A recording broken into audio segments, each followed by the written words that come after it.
after you got those acceptance letters, what made you pull the trigger on Harvard? Well, in all actuality, Harvard was something that I've always wanted to go to as long as I can remember. Back into even, my story is unique, but in Harvard, I've had a conversation with my mom back in sixth grade, I believe, in conversation about colleges, and I did a lot of extra research at Harvard, and Harvard was always the one where I wanted to go, and it came down to really two schools, and Harvard was definitely one of them, along with another institution. And what was just important to me was what I want with my experience, and the academics. And both choices were on the East Coast, so it was really just going with what I felt. It was a gut feeling for me, but. Now, did you have a chance to visit the campuses beforehand? As a matter of fact, I visited most of the schools, with the exception of Harvard. Actually, I did. Wow. I visited all of them, including Duke. Most of the institutions. I was supposed to go to the visiting weekend for admitted students to Harvard, but I actually had another scheduling conflict with some high school activities that I was in, and so, but. Fortunately, I had a great communication established with some people at admissions and got a good working relationship. And so that was kind of the major thing for me. I don't want to backtrack too much, but you kept on mentioning like the communication that you really were able to develop with these admissions officers. Can you kind of go into that? I mean, I guess when you first mentioned it, I just thought it was like a single phone call and you asked for some brochures, but it seems like it's more than that. Like, was there a back and forth, or can you kind of illustrate that a little bit? Sure. Well, I did some work communicating with, of course, the admissions office. I should have mentioned this earlier, and also with a few different programs as well. Like the job I have now, which is we're student recruiters in the admissions office, and so they work with accommodating students and giving a lot of insight, I should say, in student life on campus. And so I got a great working relationship with them as well. And so they told me a lot of different questions I had from the application process to student life on campus on a day-to-day basis. And so it was everything they were telling me and providing me with that really just fit for me. No, that's excellent that you actually had the initiative to go out and do that. I know that's like one great way to really show them that you're interested in the university and you're interested in actually attending a place, is if you're, talking to the admissions officers and you're talking and trying to get a feel for it.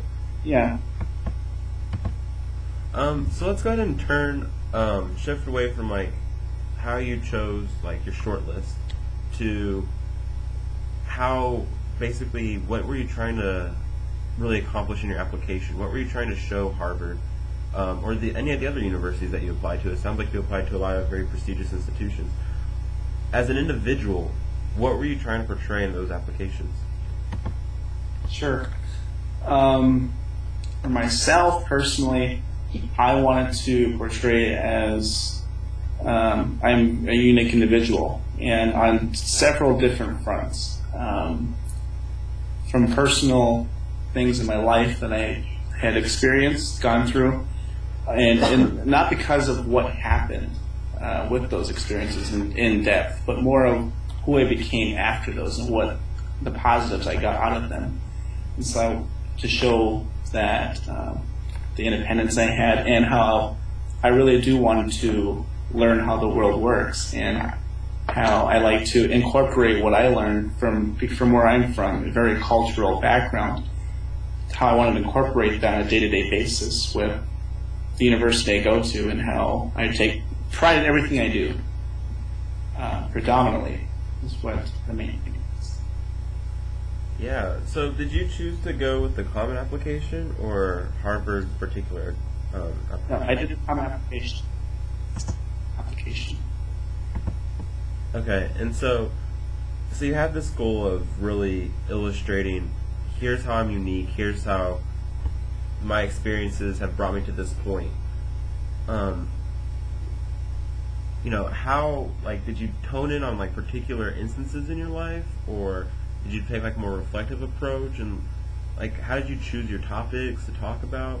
Can you kind of go into like the process that you went through, just when you like are looking at this daunting like common application, not to mention the supplemental packs that come with those. Definitely.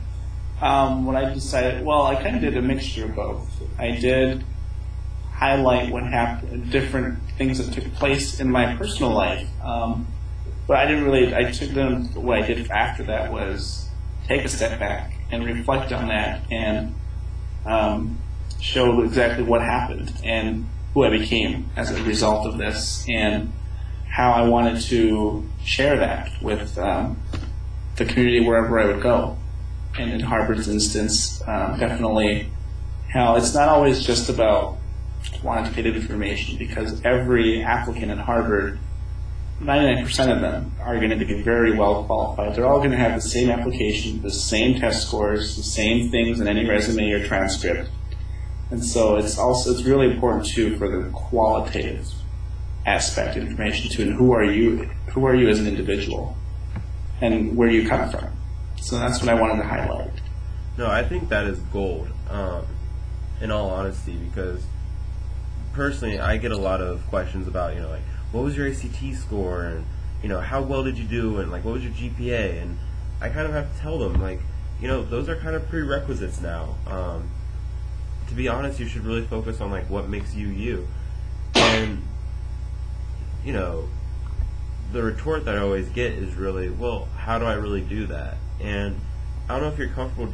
Are you okay with kind of giving a specific example on how you did that? Sure. Yeah, absolutely. And this is part of kind of what helped me do this, was doing this with the application actually really helped me gain that confidence in myself. So what had happened, I had some difficult times with my immediate family, and what had happened was, starting in freshman year, I had family. My family kind of sort of hit a downward spin, broke up, and I was displaced, dislocated from my family, out of the home where I lived, and kind of was in a transition phase for most freshman, sophomore, junior year, and I was living with distant relatives, and essentially living on couches most of my life up to senior year. In high school, my high school life. Senior year, I finally found my comfort zone couch, but it was through that and taking care of my siblings growing in high school and trying to take care of myself. And it was difficult to share that. It's not who I was in high school. I didn't want to, be someone who wears emotions on my sleeve, so I chose not to.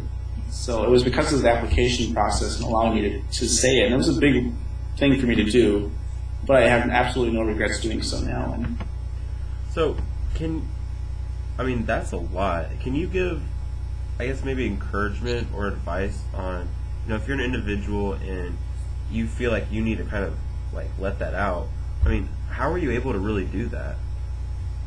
For myself, what it took was finding your support system, and you got to have your support system where you are in your home area. And for me, that was coming to close best friends, and even people who maybe not directly related to me, but who I took in as mentors. And it's just finding that support and that confidence in myself that really helped me. And so, had it not been for that support system, senior year, I may not have applied to Harvard. So it's definitely important to find somebody, whomever it is, if it's just one person or if it's in your entire town, community, school, you got to have somebody with you on this. That's how I feel on that. No, I agree completely. And what I would say to everybody out there is, if what you're writing about isn't difficult to write about, it's probably the wrong thing. Because part of what they're looking for is who you are, and those are things that usually need to be grappled with in a very real way. And